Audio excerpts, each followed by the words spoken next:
네, 트럼프 행정부가 들어서기 전에는 블록체인 관련해 가지고 호재가 좀 많았고 관심도 좀 많았었는데 지금은 주식도 마찬가지고 비트코인 같은 이제 블록체인도 약간 좀 주제가 약간 벗어난 기분이 없지 않아 들기는 합니다. 들기는 하는데 물론 트럼프가 관세를 더 먼저 하다 보니까 우선순위가 좀 밀렸을 수도 있다. 뭐 이런 생각을 할 수 있을 것도 같은데 일단 우리는 가격을 좀 조시 보니까 대표적인 비트코인이나 이더리움 가격이 그때 예상보다는 조금 좀 낮은 상황에 와 있는 것 같습니다.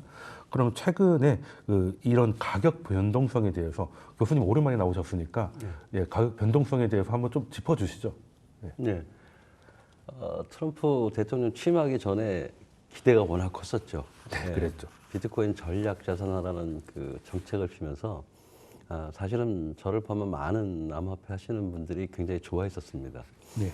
근데 이제 트럼프가 취임하고 나가지고 이제 비트코인 전략 자산화 정책 그리고 친암호화폐 정책을 핀다고 하시는데 구체적으로 그럼 어떤 전략으로 어떤 실행 계획을 가지고 있느냐에 대해서는 아직은 만들어가는 과정인 것 같고요. 네. 그리고 만드는 과정이 사실은 눈에 잘 보이질 않았습니다. 비록 그 중요 기관에 친환폐 정책 인사를 두긴 했지만 그렇다고 그 사람들이 뚜렷하게 사실은 시장이 육성이 되려면은 규제 같은 게 명확한 가이드라인하고 구체적인 일정이 나와야 되는데 그런 게 사실은 아직은 들이뭉실하게 나오기 때문에 조금 시장에서 기대가 많이 낮아진 상태가 있고요. 그러다 보니까 작년에 기대했던 만큼의 그 급등에서 좀 이제 시장에서 보면 어떻게 보면 하락이 되는 그런 현상이라 보기 때문에 저는 조금 더 지켜봐야 된다고 보는 입장입니다. 예전 기대가 좀 너무 컸던 것도 사실인 건 같습니다. 뭐 그때 암호화폐의 수도를 만들겠다부터 시작해서 뭐 이걸 전략 자산으로 비축을 하겠다. 그러니까 놀라운 얘기들이 갑자기 많았다가 지금은 이제 시장의 이슈가 좀 관세적으로도 넘어 있다 보니까 자연스럽게 조금 기대감을 반납하는 수준일 수 있다라고 교수님께서는 진단을 하신 것 같은데 그럼 대표님께서는 지금 최근에 급등했다가 조금 빠져서 지금은 변동성이 조금 커진 구간인 것 같습니다. 이런 가격 흐름에 대해서 어떻게 진단하고 계십니까? 일단은 뭐 관세 정책을 이렇게 이제 지금처럼 펴는 것이 사실 몇십 년 만에 있는 일이잖아요. 그렇죠. 그래서 지금 이제 나와 있는 어떤 위험 자산들이 다 처음 겪는 일이고요. 비트코인 같은 경우도 굉장히 처음 겪는 일입니다. 그렇다 보면 이제 증가하는 것이 불확실성이 증가하는데 시중에 이제 투자자들이 뭐 주식 투자자들도 그렇고 비트코인 투자자들도 그렇고 지금 내가 이거를 넣어놓는 게 맞는지 아니면은 돈을 잠깐 빼놔서 좀 이 관세의 소나기가 지나가기를 기다렸다가 그렇죠. 분위기를 고민이죠. 보고 들어가는 게 맞는지 이 부분에 대해서 조금 혼동 내지는 뭐 입장들이 좀 혼재되어 있는 상태인 것 같고요. 그러다 보니까 이제 비트코인 가격도 약세를 좀 보이는 비트코인 가격만 약세를 보이고 있다기보다는 사실 뭐 그러니까 이 도지라는 새로운 일종의 부처를 만들어서 들어갔던 게 이제 일론 머스크고 일론 머스크가 수장으로 있는 회사가 테슬라지 않습니까? 네, 그렇죠. 테슬라 같은 경우도 비트코인이랑 거의 이제 비슷한 정도 수준의 그 당선 이후에 트럼프 당선 이후에 상승률을 보였는데 그 상승분을 거의 다 반납했거든요. 그리고 오히려 더 밑으로 내려가는 상황인데 비트코인은 아직 뭐 그런 정도 수준까지는 아니다. 그래서 그렇게 정리할 수 있을 것 같습니다. 네, 그러면 이제 기대감의 일부 반납에 대해서는 두 분께서 이제 동일하게 말씀을 주셨는데 지금은 우선순위가 관세 때문이기 때문에 잠깐 뉴스에서 좀 벗어났기 때문에 좀 그럴 수도 있다라고 생각이 되면 그러면 관세가 어느 정도 이야기가 좀 나오거나 4월 2일부터 이런저런 스케줄이 있습니다. 그럼 관세는 어찌 됐던 결론이 나면 다음 스텝은 이제 암호화폐가 될 가능성이 좀 높다는 주장도 있고 그래서 2분기는 1분기보다 좀 나을 거라는 낙관 전망도 약간 이제 고개를 좀 드는 것 같습니다. 여기에 대해서는 두 분께서는 교수님은 어떻게 이게 너무 낙관적인 건지 아니면 시간을 조금 더 가져가야 된다고 보십니까? 저는 그렇게 돼야 된다고 생각하는 사람이고요. 그렇게 할 거라고 이제 사실은 초기에 이제 많은 분들이 저한테 질문하셨을 때 그렇게 될 것이고 그렇게 하겠다는 트럼프의 의지가 분명히 보인다라고 말씀을 드린 건 맞습니다. 근데 요즘 이제 트럼프 대통령 하는 행위라든지 또는 언행들을 보시면 약간은 좀 조금 회의가 드는 것도 사실은 좀 있어요. 네. 원래 그 구체적인 일정은 밝히지 않았지만 네. 저희 보통 비트코인 전략 자산화라는 전략이라는 용어 썼을 때는 저는 상당히 기대를 했습니다. 그렇죠. 국가 전략. 네, 국가 전략이니까. 그래서 뭐 비트코인에 대한 비축 자산 준비금, 그다음에 실질적으로 모든 그 암호화폐 정책을 통해서 결국은 디지털 자산 생태계인데 그거를 활성화시키는 뭔가 그림이 있겠지라고 저는 생각을 했어요. 네. 대통령 당선되기 전에 그거를 전략 자산이라는 걸 발표했다면은 네. 아무리 그래도 그렇지 기본적인 그림은 있을 거라고 생각을 했는데 지금 이제 몇 가지 이제 TFT가 움직이고 그리고 실질적으로 이제 친암호폐 인사들이 하는 행동을 봐서는 그림이 있었던 게 아니고 지금 그림을 그려가는 상태가 아닐까라는 조금 그러한 좀 회의가 듭니다. 그래서 네. 분명한 거는 이제 그렇게 갈 거라고 저는 보고 있는 거는 맞습니다. 네. 근데 그런 그림을 그리기에는 단기간 내에 그릴 수 있는 건 아니거든요. 그러다 보니까 전반기 내에 어떤 비트코인 전략 자산화 또는 뭐 스테이블 코인을 포함해서 여러 가지 이제 뭐 달러 패권 문제랑 연계해 가지고서 전반기에 그런 구체적인 실행 계획이 나올지에 대해서는 약간 회의는 듭니다. 솔직히 말씀드려. 그렇다 보면은 아마 하반기 넘어서 아마 9월까지라도 이런 현상이 유지되지 않을까라는 생각은 솔직히 지금은 하고 있습니다. 그러다 보면은 제가 처음에 아마 올해 상당 부분 이제 올라갈 거라고 생각했던 것도 지금은 조금 의문이 드는 건 맞기 때문에 저는 봐야 된다고 봅니다. 긍정적이든 긍정적으로 이제 가격 상승이 될 건지 아니면은 생각보다 기대에 못 미쳐서 하락할 건지는 지금 논의하기에는 저한테 주어진 데이터라든지 여러 가지 정책의 흐름 같은 걸 봤을 때는 솔직히 의문이다. 그래서 제 생각에는 한 6월 정도까지 그 트럼프 정부가 하는 행위를 봐서 그때 판단하고 싶습니다. 한 분기 정도는 더 좀 봐야 될 것 같다. 솔직히. 그리고 플랜이 다 짜져 있어서 사람들을 모아서 추진을 할 거라고 봤는데 이제부터 플랜을 좀 짜는 것 같다는 진단을 좀 하고 있으니까 그러면 이제 어쨌든 하겠다는 걸 하는 거니까 시간이 조금 더 걸린다. 그렇게 가야 된다고 보고 있는 사람이고요. 미국에서 그 여러 가지 문제 때문에 저는 그 달러 패권이라든지 여러 가지 디지털 경제에 대한 선도 구글하기 때문에 이런 모든 거는 제가 볼 때 목표는 딱 하나 정해져 있다고 봅니다. 미래 세상에서의 미국이 선도하는 그 현재 경쟁 우위를 지키겠다는 거는 동일할 것 같아요. 그렇다면 그 안에는 반드시 암호화폐 전략도 있어야 된다는 거고 그래서 그렇게 할 거라고 믿는데 문제는 이제 여러 가지 우선순위에 밀리는 속도가 있겠죠. 그 면에 대해서 저는 전략 자산화라는 용어를 썼기 때문에 1순위, 최소한 2순위 정도 들어갈 거라고 생각을 했는데 과연 지금 보여주는 그 현황을 보면은 이게 과연 그렇게 빨리 갈 수 있을까라는 회의가 든다는 말입니다. 그럼 방향은 의심은 없지만 이제 타임라인에서 약간 이제 우선순위가 생각했던 것보다 조금 둘째 문제인 것 같다. 하반기보다는 아마 한 3, 4분기까지는 지켜봐야 될 것 같다. 그러면 오늘 적어도 2분기는 넘어가야 최소한의 방향을 좀 볼 수 있다라는 교수님이 진단이셨는데 그럼 대표님도 이제 하반기 정도를 봐야 된다고 보십니까? 아니면 뭐 이 정도면 2분기 때도 어느 정도 그림이 나올 수 있다고 보십니까? 일단은 그 비트코인 가격이 이제 최근에 좀 올랐어요. 비트코인만 오른 게 아니라 위험자산, 테슬라, 엔비디아 다 지난주 정도 반등을 했는데 반등의 이유가 뭔고 하니 주말 사이에 23일이었던 걸로 제가 기억하는데 월스트리트 저널에서 기사가 하나 나왔고 트럼프의 관세 정책이 생각보다 그 범위가 좀 좁을 것 같다라는 얘기가 나오면서 그러니까 이제 관세 불확실성에 질려 있는 상태에서 거의 비트코인 같은 경우는 한 7% 정도 상승을 일시적으로 했었고 뭐 테슬라 같은 경우는 뭐 15% 정도 반등을 했습니다. 그러니까 지금의 어떤 가격대가 지금 이제 좀 올라온 상태이긴 하지만 4월 2일에 이제 어떤 내용이 나오는지를 좀 봐야 될 것 같고요. 단기적으로는. 또 하나 봐야 될 것은 최근 1년 사이에 비트코인 관련해서 이제 가격적으로 가장 상관관계가 높은 지표 중에 하나가 글로벌 M2와의 어떤 경향성입니다. 유동성, 경향성인데요. 글로벌 M2가 지금 한 70에서 75일 정도 선행하는 것으로 나옵니다.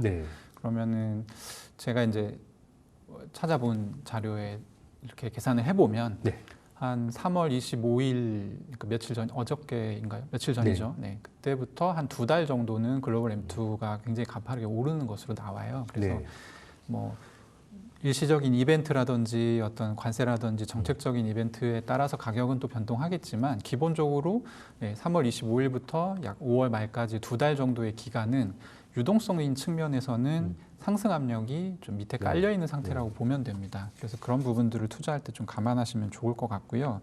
그리고 사실 지금 비트코인 이 전략자산 얘기를 하면서 시장이 원하는 얘기를 안 한 것은 분명하지만 몇 가지 좀 앞으로 어떻게 되겠다라는 것을 좀 예상할 수 있는 그런 단서들이 나왔거든요. 그 중에 하나가 비트코인 어떻게 모을 거냐, 전략 자산이라는 데 모아야 되잖아요. 그렇죠. 근데 세금으로는 안 사겠다고 했거든요. 그러니까 사실 사람들이 기대했던 건 그거였는데 세금으로는 안 사는데 그거를 어떻게 잘 모을지를 고민을 해봐라라는 이상한 말을 남겼어요. 그러면 뭘로 사겠다는 얘기는 아직 안 한 거네요? 그래서 뭐 경우의 수를 몇 가지를 제외해 보면 사실 이제 한두 가지로 좁혀지는데 네. 그 한두 가지 중에서도 가장 좀 설득력이 가능성이 높은 것은 미국 국채를 비트코인을 받고 판매를 할 가능성이 있습니다. 아, 국채랑 이제 막 교환하는 건가요? 뭐 그렇죠. 네. 발행을 하거나 아니면 그런 뭐 식으로. 판매를 하거나 정해진 어떤 기관을 통해서 그렇게 하게 될 경우에는 미국은 이제 비트코인을 비축하게 되는 것이고 납세자 돈은 안 들어가는 것이죠. 그 안에는. 그리고 또 하나의 또 재미있는 효과가 뭐냐면 이 국채는 기본적으로 무기명이기 때문에 전 세계의 이 검은 돈들을 바꾸고자 하는 수요가 그쪽으로 몰릴 가능성이 있습니다. 네.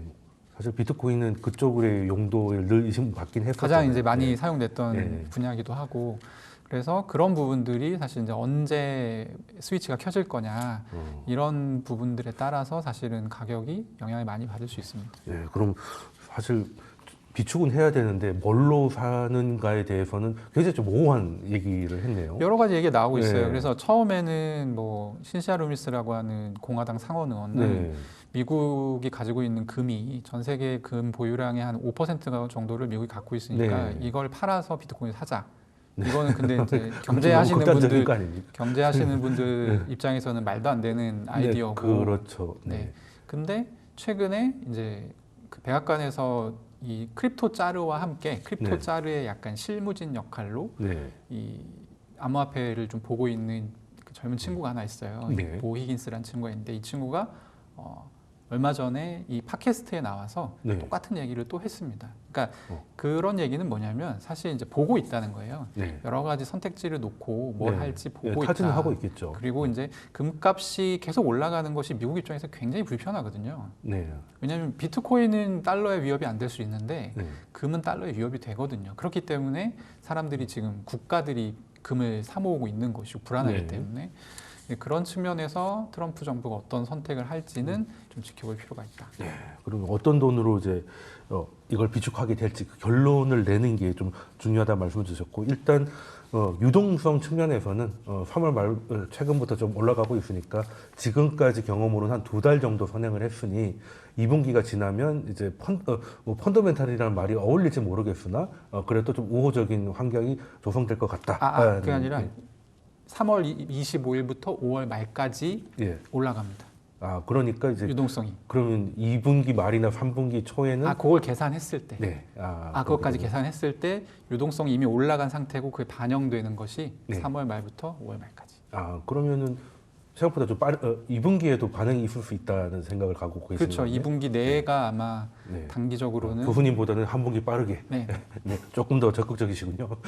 그러면 저도 뭐 이렇게 코인하고 좀 비교를 해보면 자연스럽게 그 소위 말하면 M7이라든지 이런 기술주, 뭐 테슬라 같은 이런 기업들하고 좀 비교를 놓고 보면 뭐 꽤 상관관계가 꽤 높습니다. 그러면 이게 좋은 건지 나쁜 건지 좀 판단이 안 되는 게 만약에 비트코인이 갖고 있는 차별성이 희석되는 걸 수도 있잖아요. 기술주랑 거의 똑같이 움직인다면.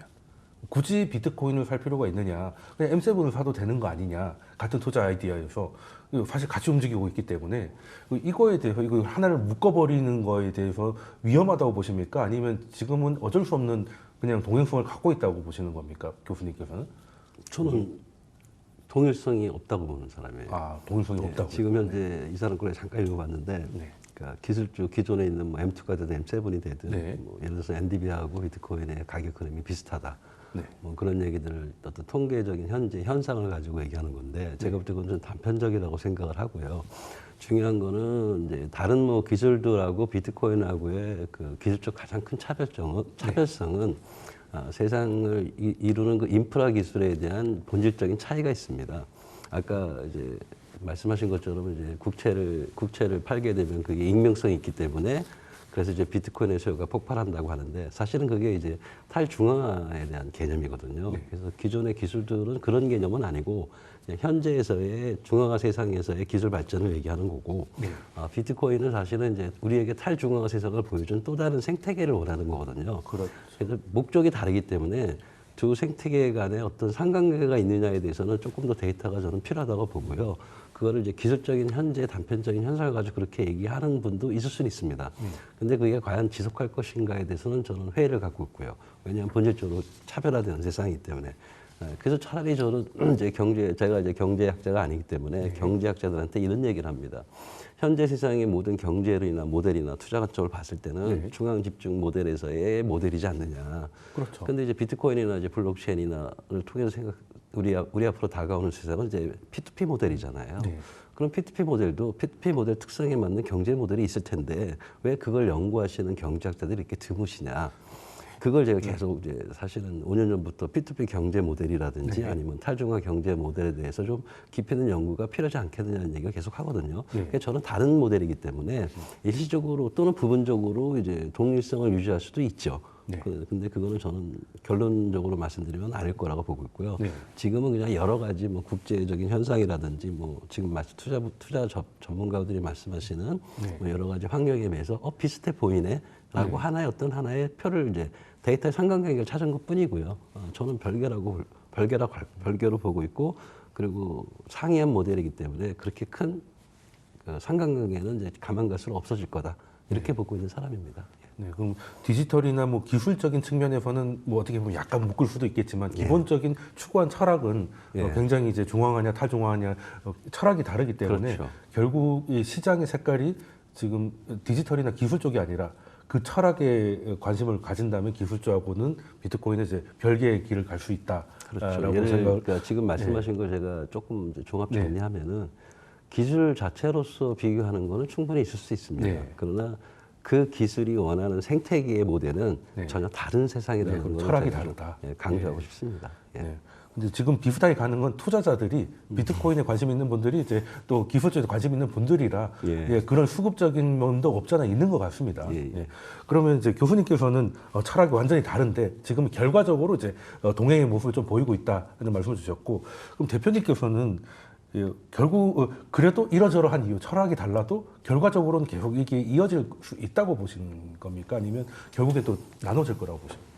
일단은 지금 이제 나오는 숫자 자체는 상당히 상관성이 있는 것으로 나오긴 합니다. 그렇죠. 한 0.80 정도 나오는데 거의 1이 거의 똑같이 움직이는 걸 1이라고 치는 거고요. 0.80이면 상관관계가 상당히 높은 건데 그러니까 이 비트코인 ETF 때문에 사실 이제 작년부터 비트코인 이렇게 상승하고 있잖아요. 그래서 비트코인의 어떤 제도화의 대명사가 이제 ETF인데 ETF를 운용하는 운용사들의 생각을 좀 볼 필요가 있어요.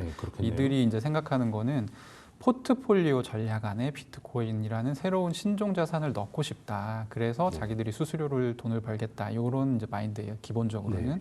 근데 이제 포트폴리오 전략이라는 것은 우리가 뭐 채권도 담고 주식도 담고 이 안에 뭐 다른 여러 가지의 이 자산을 포트폴리오를 짜는 거죠. 근데 이 포트폴리오 안에 서로 성질이 다른 상이한 자산들이 들어오면 전체 포트폴리오의 수익률이 올라가는 효과가 있습니다. 변동성을 줄이니까. 그렇죠. 이거는 이제 수학적으로 증명이 된 부분이라서 그런 측면에서 사실 이제 비트코인이 지금까지 있었던 어떤 에셋과도 동일하지 않다라는 얘기를 해야 돼요, 이 사람들. 그래서 실질적으로는 사실은 엔비디아하고 거의 0.8 수준으로 지금 왔다 갔다 움직이고 있지만 계속 그렇지 않은 움직임을 보일 때마다 블랙록이라든지 아니면은 뭐 바네크라든지 이런 자산운용사들이 보도자료를 냅니다. 중요한 사람이 나와서 얘기를 해요. 비트코인은 안전자산이다. 뭐 이런 식으로 얘기를 한단 말이에요. 안전자산이요? 네. 그래서 저는 장기적으로 볼 때는 비트코인이 그럼 언제까지 위험자산이랑 똑같이 움직일 거냐. 아직 충분히 많이 사지 않았기 때문에 저는 이런 변동성이 나타난다 생각하고요. 네. 금 같은 경우도 보면 2000년대 초반에 ETF가 출시가 됐고 10년 동안 가격이 3배에서 4배 사이 올랐습니다. 네, 맞습니다. 안전자산이 왜 10년 동안 가격이 3배에서 4배 사이 올라요? 근데 금리 ETF라는 수단이 등장함으로 해서 이전까지는 금을 투자하고 싶어도 못했던 사람들이 네. 매수가 들어오기 네, 시작한 접근성이 좋아지니까. 네. 근데 이제 이게 어느 정도 수준이 지나면 네. 할 사람 다 했다. 네, 이때부터는 조금 달라질 수 있을 거라 생각합니다. 네. 이 자산의 성격이. 네. 근데 그때까지는 위험자산의 취급을 구간별로 네. 받게 될 수도 있다. 네, 그러면 뭐 블랙록이나 이런 데는 사실 뭐 비트코인의 철학이나 이런 거에 동조하기보다는 엄밀히 말해서 후후로 장사하는 곳인데 네. 거기에 포트폴리오에다가 하나 신상을 하나 핫한 걸 넣어가지고 이렇게 포트폴리오를 짜면은 자기들이 좋으니까 그런 얘기를 하는 거는 뭐 충분히 뭐 이해가 됩니다. 그런데 그러려면 달라야 되니까 기술적으로 달라야 되니까 0.8의 상호관계를 무시하면서까지 그런 식으로 추진하고 있다고 봐야 되는 건가요? 이게요. 그러니까 어떤 0.8이라는 걸 어떻게 네. 해석하셔야 되냐면 네. 지금 제가 이제 저는 시장을 계속 보니까 네. 보면 3월, 2월은 거의 똑같다고 보시면 됩니다. 1에 네. 가깝습니다. 네, 저도 그냥 눈으로 봐도 거의 같이 그렇죠. 움직이더라고요. 예. 근데 이게 0.8이라는 거는 네. 0.2만큼 엇박자가 나는 구간이 있다는 얘기거든요. 그렇겠죠. 그 특정 구간. 네. 그러니까 가령 비트코인에 대해서 트럼프가 중요 발언을 하기로 예정이 돼 있어요. 네. 근데 그때 뭐 관세 얘기를 하는 바람에 엔비디아는 이렇게 떨어졌는데 비트코인 가격은 안 떨어지고 계속 거기에 있어요. 왜냐하면 기대감 때문에. 그렇죠. 요럴 때 이제 가격이 엇나가는 것이죠. 근데 요럴 때 이제 그 블랙록이라든지 시장의 어떤 좀 빅 스피커들이 네. 이 현상을 어떻게 규명하는가에 따라서 사실 이제 일종의 브랜드 효과가 발생하는 것이고 네. 장기적으로 볼 때 지금 0.8이라고 하는 것은 보통 52주 이동 평균으로 봤을 때 0.8 네. 뭐 이런 식으로 얘기를 많이 합니다. 그렇죠. 근데 그 안에서는 사실은 1도 있고 0.6도 있고 0.3도 네. 있다는 것이죠. 그래서 뭐 아주 그렇게 이벤트가 좀 많이 일어나는 해외 같은 경우에는 전혀 내가 볼 때는 같이 가고 있지 않은데라는 네. 생각할 수도 있습니다. 네. 네. 네, 물론 뭐 M7도 그 같이 움직인다고는 하지만 그 안에서 개별 종목 이슈가 터지면은 조금 움직일 수도 그렇죠. 있고 네. 하는 거니까 사실 0.8이면 현생에서는 1이라고 봐도 크게 무리는 없는 거고 그렇죠. 뭐 1이라는 건 존재하지 않는 거니까 네, 알겠습니다. 그러면은 그 시장이나 이제 그 운영사들의 입장을 대표님이 설명해 주셨으니까 교수님께는 이제 그 약간 철학에 좀 다가가는 질문을 하나 좀 드리고자 합니다. 그러면 일단 비트코인이라고 하면 다시금 요즘 이야기가 나오는 게 국민연금 이번에 개편을 했지 않습니까?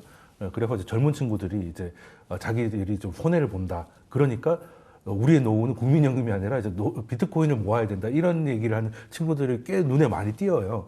그게 기본적으로 비트코인을 통해서 인플레이션에 대한 해지를 하겠다는 의지를 그런 식으로 표현한 거 아니겠습니까?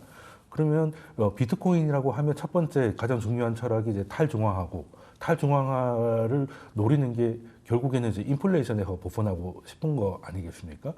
자, 그러면 그 인플레이션 해지 수단으로서 장기적으로 수단으로서 비트코인은 얼마나 효용이 있다고 교수님께서 생각하시는지. 저는 추천드리고 싶은 상품이죠. 네, 그런 생각이라면 좀 할 수 있다. 왜냐하면은 탈중앙화라서 인플레이션에 대한 어떤 그 해지 수단이라고 그럴까요? 네. 대체 수단이 된다는 게 아니라 그건 비트코인의 아주 특별한 성질입니다. 그러니까 다른 블록체인에서 얘기들 하는 이제 암호화폐들은 발행량이 정해져 있지는 않고요. 네. 상당히 어떤 지속 가능한 인플레이션하고 같이 맞춰가는 것도 있고 또는 어떤 거는 이제 발행량을 미리 정해놓는데 상당 규모로 정해놓는 것도 있는데 비트코인은 딱 2,100만 개만 네. 하도록 디플레이션 화폐, 그러니까 원래 비트코인이 탄생한 배경이 사실은 금융기관의 그 신뢰성에 대한 문제로서 탈중앙화된 화폐를 원했던 건 맞아요. 네. 근데 그 화폐, 그 비트코인을 그 발명하신 분께서는 제가 볼 때 인플레이션을 굉장히 싫어하셨던 것 같아요. 모든 신용제품에 네, 대해서. 그런 그래서 제가 볼 때 그분은 디플레이션 학자이실 것 같고요.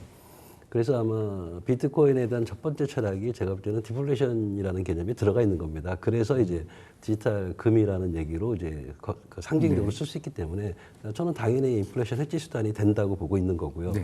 문제는 이제 그게 얼마나 안정적이냐는 이제 별다른 문제죠. 그렇죠. 그 안정적이라는 게 바로 뭐냐면은 그거 가지고 비트코인이 탄생한 이후로 수십 년간 지금 거의 한 20년간 싸우고 있는 겁니다. 네.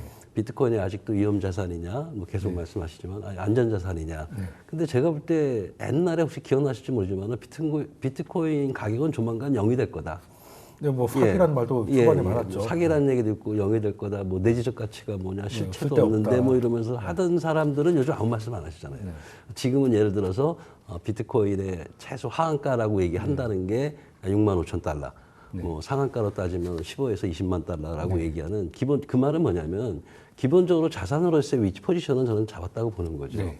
그리고 이제 과연 이게 그러면 얼마나 지속적으로 상승할 거냐. 그거는 이제 금과 같은 특성 때문에 저는 상승할 거로 보기 때문에 저는 추천하는 바입니다. 개인적으로는. 네. 국민연금 이런 국가 정책하고 상관없이 개인의 어떤 미래에 어떻게 보면 이제 투자 수단으로서 네, 가치 저장 수단. 가치 저장 수단으로서 저는 이제 비트코인을 추천하는 사람이기 때문에 젊은이들이 그런 생각이 저는 이상하고 또는 뭐 엉뚱한 생각이 아닌 요즘 젊은이들이 굉장히 합리적이거든요. 네, 그렇죠. 아주 합리적인 생각이라고 저는 생각하는 사람입니다. 네. 특히 이제 비트코인으로 하게 되면 가격 상승은 둘째치더라도 적어도 어느 날 갑자기 뉴스에서 땅땅땅 해가 결정하는 거에서 나는 그냥 따라야 되는 그런 거에서 좀 벗어날 수 있는 그게 탈중앙 아니겠습니까? 근데 조금 이제 자꾸 이제 그래서 제가 아까 말한 뭐 익명성 얘기도 하고 그래서 말씀을 드리는데 오해하시면 안 되는 게요. P2P로 한다고 그래가지고 무조건 탈중화돼서 P2P로 한다고 그래가지고 무조건 익명성이 보장되는 건 아닙니다.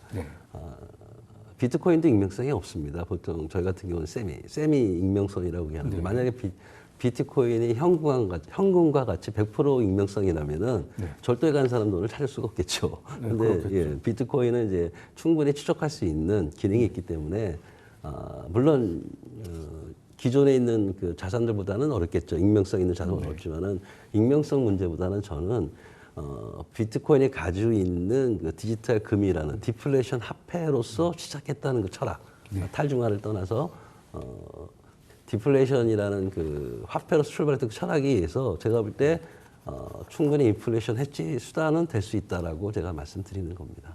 그러면 일단 가장 중요한 철학은 그냥 소위 말하는 피아트 화폐처럼 그냥 뭐 발행하면 발행되는 그런 게 아니라 2,100만 개가 이제 신뢰가 되는 그런 것들이 비트코인에서는 가장 중요한 베이직한 철학이다라는 교수님은 이제 일단은 철학에 있어서 굉장히 강조를 좀 해주시는 것 같은데 그러면 그래도 좀 현장에 좀 더 계신 대표님께는 교수님의 말씀을 듣고 인플레이션 대응으로 내가 비트코인을 좀 어떻게 활용을 해보겠다라는 생각을 했으면 투자 전략으로 좀 팁 같은 게 있을까요? 근데 지금 그래도 기왕이면 10만 달러에 살 때보다는 7만 달러에 사는 게 좀 나을 것이고 그런 것들이 있을 텐데 이걸 좀 활용할 만한 장기적인 단기적인 가격은 뭐 알 수 없겠지만 장기적인 전략은 그냥 월급 나오면 그날 그냥 사고 이게 최고입니까? 어떤 게 나을까요? 비트코인의 가장 일단 결론부터 얘기하면 저는 약간 추천드리기가 조금 애매한 부분이 두 가지가 있습니다. 첫 번째는 뭐냐면 비트코인은 가지고 있어도 이자가 안 붙어요. 네, 뭐 금하고 똑같죠. 그리고 이자보다 그러니까 이거는 그냥 만약에 가지고 있었을 때 내가 이득을 볼 수 있는 부분은 이제 시세 차익. 시세 차익인데 사실 이제 인플레이션 해지 효과 혹은 뭐 디플레이션 효과는 요 시세 차익에 포함이 되는 부분이죠. 근데 이제 어떻게 될지 알 수 없다. 그리고 또 하나의 문제점은 요게 이제 최근 들어서 계속 좀 불거지고 있는 문제이긴 한데 보관이 어렵습니다. 보관이 쉬우면서도 어려워요. 왜냐하면 보관을 개인 지갑에다가 비트코인 자기가 사서 옮겨서 그걸 이제 보관하는 방법이 하나가 있고요. 근데 이 경우의 위험성은 뭐냐면 이 지갑이 갑자기 오류를 발생시켜서 뭐 그럴 부분이 있다든지 아니면 이 지갑 자체를 도난을 당한다든지 이런 부분들이 있고 또 이걸 노후 대책으로 생각한다고 하면 뭐 몇 천만 원에서 몇 억 단위의 돈을 여기다가 넣고자 하는 것일 거잖아요. 그럼 굉장히 불안합니다. 저는 해본 적이 있는데 그렇게 되면 우리 집에 도둑이 들면 어떡하지부터 생각해서 뭐 굉장히 산불도 크게 나는데 불나면 어떻게 또 여러 가지 생각이 들고 그래서 저는 사실은 코인을 처음 하시는 분들한테는 중앙화 거래소를 이용해라라고 얘기를 많이 해왔어요. 근데 거래소도 한 번씩 해킹 당하던데. 그렇잖아요. 네. 최근에도 이제 바이비트라고 네. 하는 굉장히 큰 네. 거래소가 네. 거의 한 40억 달러 정도 수준의 그러니까요. 코인을 이제 해킹으로 도난을 당했고 그것은 이제 블록체인 자체 보안과는 상관없이 거래소의 보안이 네, 뚫려서 거래소가 해킹 당하는 그렇죠. 거죠. 네.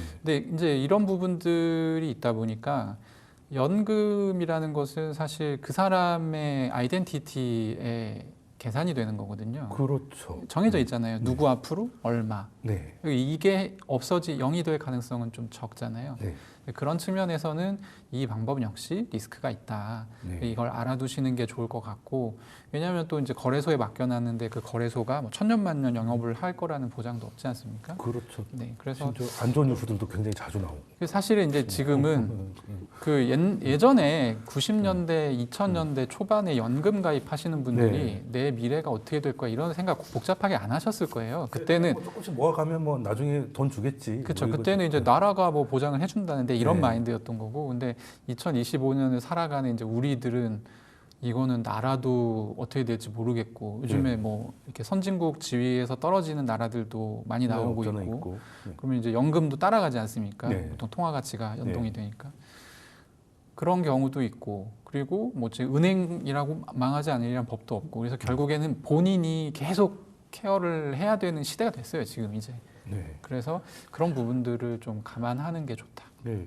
저도 최근에 개인 지갑들을 막 이게 좋다 저게 좋다 추천을 많이 하시고 가격도 많이 내려와가지고 네. 좀 보고 있는데 예전에 제가 그 워크맨 기억하시죠? 그러니까 뭐 연금이라고 치면 한 20년간 여기서 모아가지고 나중에 꺼내야 되는데 제가 20년 전에 사는 워크맨이 아직도 갖고 있거든요. 되는 게 없습니다. 동작을 안 해요.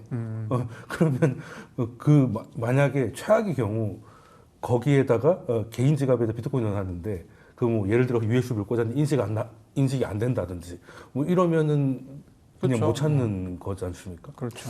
네. 조금 그 방법이 있나요 그럴 때? 오해가 있으실 것 같아서 네. 제가 말씀드리는데 네. 우리나라 연금 처음에 가입한 국민들이 저희 때입니다. 네, 저희 아버님도 예, 그때 88년, 87년부터 네. 시작했는데 그 당시에 정부에서 저한테 얘기 줬던 거는 계속 연금을 하면 노후를 보장해주고 그다음에 마지막 직장 퇴직하기 언제까지 80%인가 네, 라고 맞습니다. 얘기했습니다. 그거 믿고 지금까지 왔었죠. 예. 지금 제가 연금을 받고 있는데 얼마 받는지 아시나요?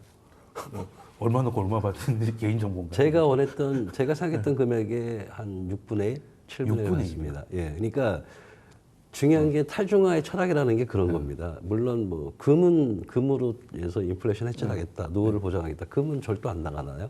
네, 그렇죠. 은행에 맡기겠다. 은행은 절도 안 나가나요? 지금까지 우리가 경험한 거는 모든 신뢰할 수 있는 것들에 대한 회의로서 이제 블록체인이 시작을 한 거고 분명한 거는 자기가 좀 신경을 써야 돼요. 그렇죠. 예, 저는 지금 제가 가지고 있는 암호화폐는 그러니까 핸드폰을 하나 사놓습니다.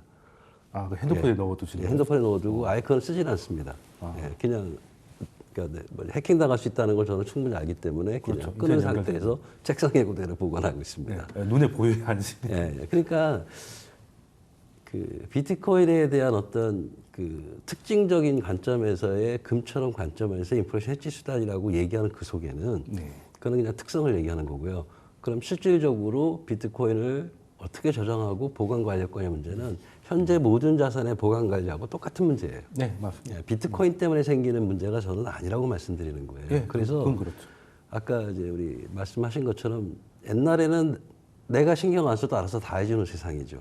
근데 요즘은 자기가 신경을 안 쓰면 다 알아주는 세상이 아니라는 거예요. 네, 다 참- 자기도 충분히 그만한 노력을 들여야 되는 거고요. 네. 그리고 내가 지금 저희 자식 예를 들어 질문 MZ세들이 예를 들어 가지고서 이제 노후가 되려면은 제가 볼 땐 40년, 50년인데 뭐 그 정도는 충분히 견딜 수 있다고 저는 보는 사람이에요. 네. 근데 신경을 쓰라는 거죠. 네. 신경 안 쓰고 무조건 남이 해주는 그렇죠. 걸로 뭐 하나 기대하면은, 했다고 네. 인생이 편하게 그건 끝나는 아닙니다. 거는 그래서 이제 저는 그 비트코인이 아니라 수단보다는 특성상 인플레이션 해지 수단은 저는 분명히 될 거라고 보고 있습니다. 네, 그럼 개인 지갑을 하실 분들은 개인 지갑을 이제 2, 3년마다라도 이제 업그레이드를 해서 그렇죠. 계속 예. 안정화를 그리고 하든지. 암호화폐 거래소에 하더라도 저는 괜찮다고 보는 게요. 네. 지금은 옛날에는 이제 암호화폐 거래소에 대한 제도가 없었습니다. 네. 근데 지금은 이제 뭐 여러 가지 암호화폐 거래소에 대한 규제가 명확히 있고요. 그 중에 하나가 뭐냐면은 해킹을 당했을 때 보상도 있습니다. 그래서 저는 뭐 이제 차츰차츰 안전성은 만들어가는 네. 과정이다. 이렇게 보는 게 맞을 것 같다고 봅니다. 네. 예. 그러면 지금 보호가 좀 되는데 예를 들어 예금같이 뭐 5천만 원이 된다. 네. 그럼 5천만 원 정도까지는 이제 거기다 예치를 해두고 나머지 뭐 개인 지갑에 보관을 하든지 뭐 휴대폰을 사용을 하든지 그런 식으로 하면은 일단은 큰 문제는 없을 수도 있겠네요. 그거는 이제 그게 정책이죠. 네. 그게 제도라는 거예요. 네. 그러니까 그 나라에서 국민들을 보호하기 위한 여러 가지 규제를 할 때 개인들의 재산을 보호하는 측면도 있고 또 하나는 그 나라의 금융 생태계 발전, 은행에 돈이 많이 들어와야 되지 않습니까? 그런 어떤 정책이 서야 된다는 거죠. 지금 현재 이제 암호화폐에는 그런 정책이 없어서 안타까운데 예를 들어 가지고 은행에서 5천만 원 하면 5천만 원 보장해 주지 않습니까? 네. 한 은행당. 그렇죠. 예, 그러니까 제가 5억 있으면 한 은행에 5억 넣는 게 아니라 네. 10개 은행에 5억을 넣는 거죠. 네, 뭐. 저는 그렇게 알고 있거든요. 네. 예, 근데 그래서 제가 한 잘못 은행이 아니고 한 1인당. 그러니까 1인당. 그럼 이제 제가 A은행에 5천만 원, B은행에 5천만 원 넣는데 네. A은행이 망했으면 5천만 원을 보장, 제 원금은 찾을 네, 것이다. 그렇죠. 비은행이 멀쩡하던 전자에. 예, 근데 A은행도만 하고 B은행도만 하도 5천만 원뿐이 못 받는다는 네, 얘기예요. 그건 제가 잘못 알았네요. 그러면 이제 확률적으로 줄이기 위해서는 나눠서 네, 하면 나누면 또- 예. 모든 은행이 한꺼번에 만날 확률은 좀 낮으니까. 예, 그러니까 그건 이제 현실적인 문제가 똑같다는 거고요. 네. 제가 이제 예, 그러니까 사실 말씀드린 비트코인으로 모아가는 것도 예전에 우리 할머니들이 뭐 항을에다가 현금 넣듯이 하는 거하고 근본적인 차이는 없다. 없다. 개인의 자산은 개인이 케어를 해야 되는 거는 분명하다. 이런 장점이 있는 거지. 그게 바로 이제 비트코인인데 옛날에 우리 어르신 아버님들은 이제 현금을 좋아하셨잖아요. 네, 그렇죠. 근데 지하에 있는 현금이 안에 많으니까 이제 나라에서 여러 가지 국가적 목적 때문에 화폐 개혁을 하죠. 네. 예, 그런 일은 없다. 비트코인은. 그러니까 그 위험은 없고, 근데 개인이 해야 될 최소한의 케어는 비트코인으로도 해야 된다. 그건 해야죠. 네. 예, 그러면 마지막으로 대표님한테 이건 뭐 크게 중요하지 않을 수는 있는데 얼마 전에 제가 기사를 보고 궁금해서 질문 하나 드리고 좀 마무리하고 싶은데 네. 그 일론 머스크보다 김정은이 비트코인 더 많다 그러는데 네. 세계 3위라고 그러더라고요. 최근에 그렇게 됐습니다. 예, 암호화폐 강국이 돼버렸어요. 북한은 그냥 최고로 하여튼 안 할 수 없고 정리 없을 테니까 다 이게 해킹한 거죠. 그렇죠. 그 아까 얘기했던 이제 네. 바이비트라고 네. 하는 거래소가 꽤 큰 거래소인데 네. 거기서 한 40억 달러 정도를 네. 해킹을 해서 그거를 이제 그 P2P 방식 네. 그리고 이제 디파이 방식 뭐 여러 가지를 써서 비트코인으로 바꿨어요. 그러면은 못 찾는 겁니까? 이게 해킹 당해서 뺏긴 거래소 입장에서는? 그렇죠. 못 찾죠. 그 북한이 들고 있는 건데 하긴 뭐 일개 가서 거래소가 뺏길 수가 없을 이게 테니까. 정확하게 말씀드리면은 북한이 해킹한 게 2조 정도의 암호화폐입니다. 아, 2조 그런데 정도요? 현재 북한이 그 비트코인이 되든 현금화 시켰던 거는 현재 2천억 정도고요. 네. 나머지는 그러니까 1조 7천억 정도를 아직 움직이지 못하고 있어요. 소위 말하는 이제 해커들 입장에서도 네. 그렇잖아요. 그래서 해커들이 지금 북한이 훔쳤던 그 모든 암호화폐를 좀 추적을 하고 있고요. 네. 그것의 활용성을 좀 분석하고 있습니다. 그래서 현재까지 제가 아는 바로는 그 현금화해가지고 이제 쓴 거는 한 10분의 1 정도다. 나머지 10분의 9의 움직임은 지금 계속 모니터링하고 있습니다. 아, 그러니까 쉽게 말하면 이제 금은방을 털긴 털었는데 그렇죠. 이거를 팔 수가 없어가지고 예, 별로 예. 못 팔아가지고 일단 쥐고는 있다. 쥐고는 아, 있죠. 근데 예. 찾을 방법도 없어서 참 골치 아프다라는. 그게 사람들이 오해하는 그 암호화폐 관련돼서는 통제가 안 된다는 네. 정부가 이제 소위 말하는 좀 약간은 이제 관리가 안 된다는 그런 네. 두려움 때문에 이제 탈중화에 대한 오해를 하시는데 네. 아마 원래 전 세계적으로 옛날부터 우리나라 특검법부터 시작을 해서 네. 했던 이유는 뭐냐면은 전 세계가 이제 특히 이제 비트코인이겠죠. 비트코인에 대한 그 기존의 금융 생태계 바깥에 있었지 않습니까? 네, 그렇죠. 그 얘기는 뭐냐면은 현재 미국이 원하는 거는 전 세계 금융 생태계를 이제 관리를 통해서 금융 주도권을 잡고 싶었던 거예요. 그게 목적이거든요. 네. 근데 갑자기 이제 비트코인이라는 이상한 그 이단화가 생기다 보니까 그걸 알았겠죠. 모를 수도 없기 때문에 세계 정상 G7, G20 이런 데서 나오는 것 중에 하나가 사람들한테 많이 알려지지 않지만 그런 암호화폐들에 대한 전체적인 통제망, 관리망 그거를 지금 만들고 있고요. 네. 그 중에 하나가 이제 특히 이번에 이제 작년인가 올해인가 우리 기획재정부도 네. 디지털 자산 과세 정보 공동망을 좀 구축하는데 협약을 완료를 해서 네. 그래서 이제 우리나라 과세가 2027년 1월부터 이제 움직인다는 네, 거죠. 그렇죠. 제가 말씀드리고 싶은 거는 비트코인든 뭐든 암호화폐도 비록 탈중앙화되지만 익명성이 있는 게 있고 없는 게 있다 하더라도 전 세계적으로 그걸 관리하고자 하는 노력은 현재 전 세계가 공동으로 하고 있다. 이거는 제가 말씀드릴 수 있습니다. 예, 그러면 이제 중앙화라고 해야 될까요? 약간 그럴 수도 있겠네요. 네, 알겠습니다. 그러면은 비트코인 최근에 기술주와 함께 이게 가격 변동이 심했던 부분에 대해서는 두 분과 말씀을 좀 여기까지 듣고 두 번째 주제로 넘어가서 이야기를 이어가도록 하겠습니다.